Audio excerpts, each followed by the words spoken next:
Au cours d'une de mes précédentes vidéos, je vous présentais les graines germées du radis noir. C'est précisément de ce légume dont je souhaite vous parler aujourd'hui. Il est tout d'abord très riche en matières soufrées, qui sont bien sûr un essentiel de l'organisme, à des fins de synthétisation d'acides aminés notamment. Par ça aussi, sa racine, on peut en retirer beaucoup d'éléments, mais le plus intéressant dont je souhaite aussi vous parler, c'est son intérêt pour la détoxification des toxines du foie, l'aider à éliminer tout ce qui n'est pas éliminé autrement.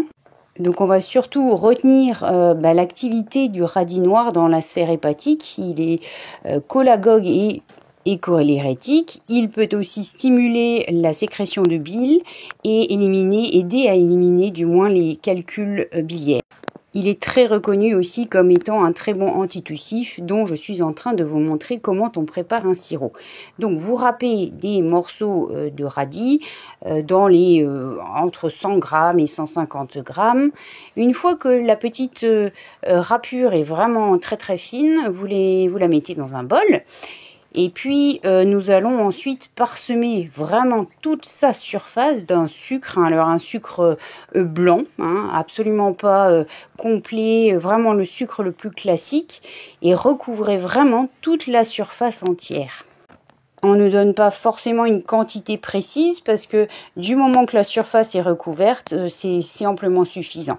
Et ensuite, on le laisse reposer 24 heures, comme ça, sans plus y toucher, au frigidaire, simplement recouvert d'un film alimentaire. Le lendemain matin, vous prenez un petit écumoire et vous allez presser en fait cette préparation qui, comme vous le voyez, permet d'obtenir un jus qui est relativement orangé.